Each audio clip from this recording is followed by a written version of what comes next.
Hi, friends. How are you? Welcome to KC-CASA's Mindfulness Camp. We're going to learn a lot of fun things this week. My name is Miss Cami, and today we are going to learn about what the word mindful means. The word mindful means noticing what is going on right now. Mindfulness is taking notice of how your body feels, of what you see, of what you smell around you, and what you taste and what you hear. Maybe you can even feel emotions in your body. Sometimes it can feel like a tightness somewhere, like in your chest or in your tummy. Sometimes it can be a good feeling. Mindfulness is also noticing what your mind is doing.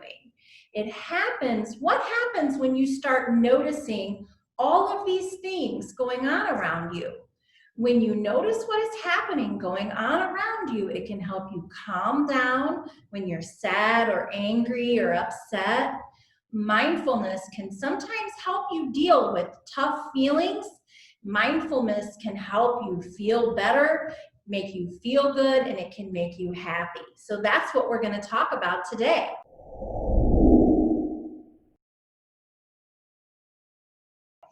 We are going to read a story called Zen Hen. It's really cool.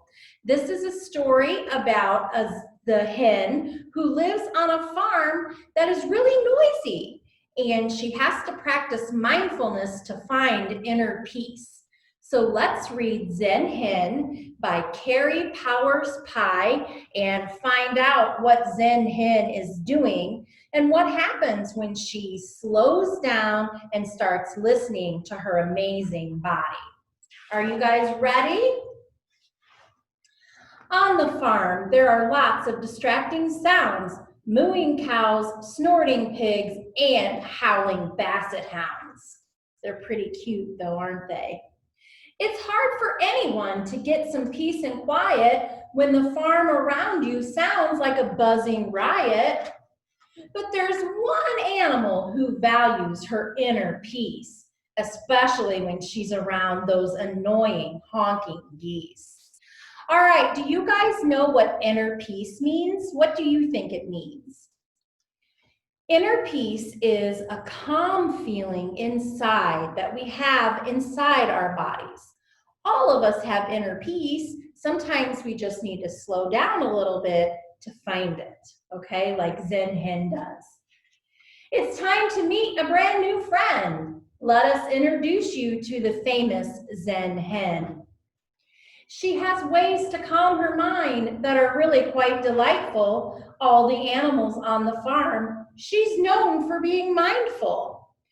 First, she struts around to find a quiet spot on the farm. Then she uses her strategies that work like a charm. She settles into her calm place to take a break from all the stress. She's comfortable and ready to unwind in her peaceful rest nest. Then Zen Hen closes her eyes and lets her swirling thoughts float away. She clears her mind of plans, words, work, and even play. So she looks comfy there in her peaceful spot, doesn't she? Do you guys have a spot in your home that makes you feel calm? If so, where is it? Sometimes our calm space could be outside. It can be very peaceful being outside in nature. Up, up, up. From her mind, her anxious thoughts float away, like playful bubbles drifting on a warm summer day. Now she turns her focus inside her body and mind. She doesn't know what sensations, feelings, or experiences she might find. In her spot, she simply sits and notices what her body has to say. All she needs to do is listen and let her body lead the way. As she sits quietly in her private space, she noticed the sensations flowing through her wings, legs, and face. She wonders as she feels a pulsing in her wing. What other clues will her amazing body bring? Ah, she clucks as she notices her emotions rising in her mind. She listens as all her sensations and feelings align. I've been feeling tense and I didn't even realize. I guess that's why my tummy felt full of fluttering butterflies.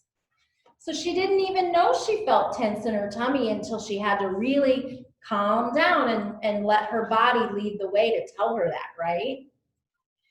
You see, her body has a lot to say when she takes the time to listen. The sensations beneath her feathers come as a clear vision. She knows just what to do to release the tension she's feeling. The Zen hen calms her body and mind by controlling her breathing. Once again, she settles in, searching for her Zen. Of course, those annoying geese were honking again. She pushes her thoughts. She opens her mind once more. Her distracting thoughts were floating right out the barn door. She inhales slowly, calmly clucking from 1 to 5. 1, 2, 3, 4, 5. Then she exhales, which means breathe out, clucking from 1 to 7 and feeling alive. 1, 2, 3, 4, 5, 6, 7. Can you breathe out when you count to 7? She breathes like this for several minutes until she feels relaxed. Then, with one final exhale, she lets her chest gently collapse. You see how she did that? As the blending of her feelings and sensations is completely illustrated, the Zen hen emerges from her rest nest feeling really rejuvenated. As you see, being mindful helped her let go of her stored up tension. All she needed was to give her body and her mind some undivided attention. By tuning in and let her amazing body take the lead, the Zen hen was clued into her feelings and her needs. So look inside and listen to what your own body has to say. Being mindful and tuning in is the Zen hen way. All right. Did you guys like that book? I'm going to show it again so maybe our moms and dads could help us find this book again if we needed it. Zen Hen, written by Carrie Powers Pry. All right.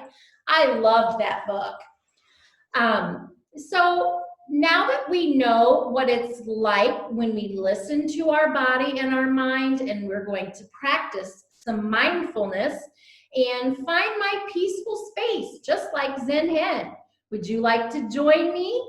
Your space can be a calm space somewhere in your house, maybe somewhere in your room. Perhaps you could go there now. Once you are there, sit in a comfortable place or lay down if you like, and you can close your eyes. Today we are going to practice listening to our bodies. So this exercise will help us relax and slow down. As I ask you questions, listen to the questions, but think the answer inside your head instead of saying it out loud, okay?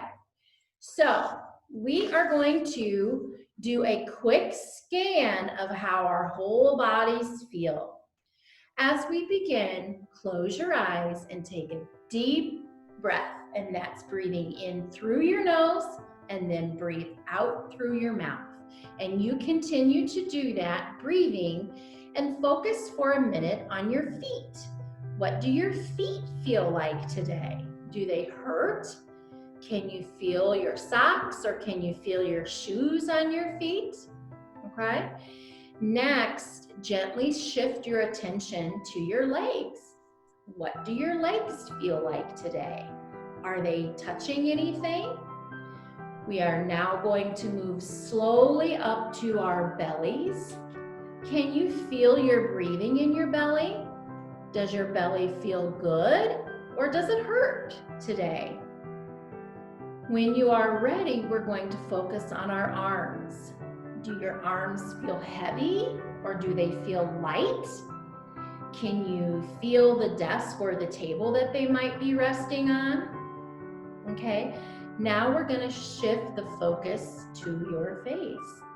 Try and relax your face and focus on your breath coming in and out of your nose. Do you notice anything about what your head feels like? When you are finished, take a deep breath through your nose and out through your mouth, and slowly open your eyes. Begin to wiggle your fingers and your toes. How do you feel? Did that exercise make you feel calm? And if not, that's okay. Our bodies are different each day. So some days it might be harder than other days to find our inner peace. But I hope you now see that by slowing down and paying attention to our bodies, we are helping ourselves be mindful each day, and each day it will be easier to do that. I hope you guys had fun reading Zen Hin and learning a little bit about being mindful today and paying attention to your bodies.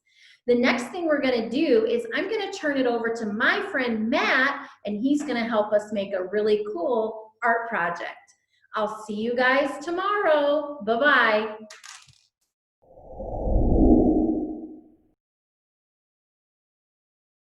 For today's activity, we're going to make calming glitter jars. This is a great activity that's great for mindfulness or taking time out, especially with kids. And so to get started, all the ingredients that you need is a jar. Typically you would use a jar that's just a little bit bigger than this. I'm going to make a smaller one. A lot of people use those Voss water bottles that you can get at the grocery store. If you're doing this with kids, maybe using something that's plastic would be better. Other than that, you want a combination of coarse and fine glitter, clear glue, and warm water, and then a mixing bowl and a whisk to kind of mix all your ingredients up. First thing that you want to do is make sure that you have warm water. And so you're going to start by putting your warm water in the mixing bowl. You're going to want about 75% of your glass jar to be water, and then the other 20 to 25% be clear glue. The warm water will kind of help melt it a little bit, and it just gives it kind of a viscosity. It makes it a little thicker for your glitter. The next thing you're going to want to do is pour in your glitter. Be pretty generous with your glitter. Kind of the fun part of this is being able to pick whatever colors you want, that mix them up. Again, you're gonna want a pretty thick, viscous mix. So you can be as generous as you want to with the glitter. And then you're gonna want to just mix it up really good. You can kind of feel when it's feeling pretty thick. Again, you can add a little extra glue if you want. But you should be able to kind of feel the glue kind of melting a little bit, and stirring it up until it's feeling nice and ready to go into your bowl. Love it. The next step is to go ahead and pour your mixture directly into your jar. So you just go ahead and dump the entire mixture straight into the bowl. The glitter kind of sticks to the bottom a little bit, so that's okay. You want to just kind of make sure that it's down in there really good. And scrape it into the bowl, into the jar.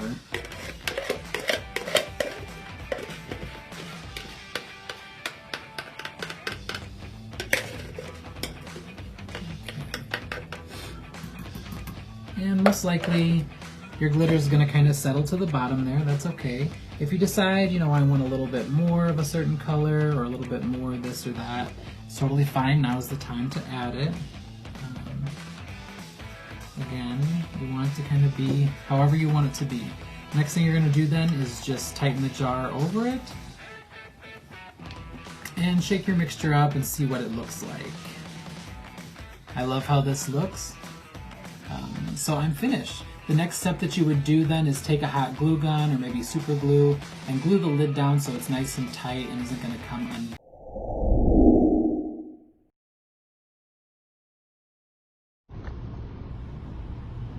And now you have an awesome glitter jar. But what do you do with this glitter jar? You know, we all have big feelings. Maybe your mind is swirling and mixed up just like this glitter jar because you're angry or sad or confused or something else. The first thing I want to talk about is breathing. Breathing is super important to helping us calm down when we're feeling worked up. One breathing technique is breathing in through your nose, holding for 3 seconds, and then breathing out through your mouth. Try it with me.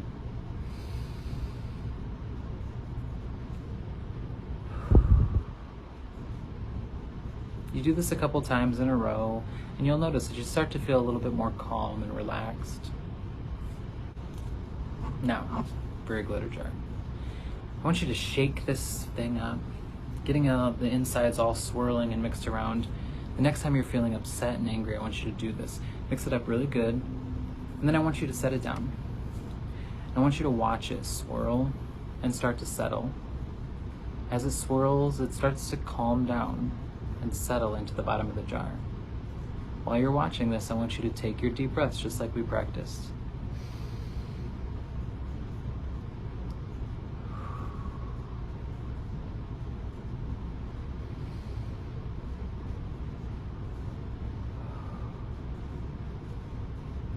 I want you to keep watching this jar settle and the glitter calm down until you can see through the jar again.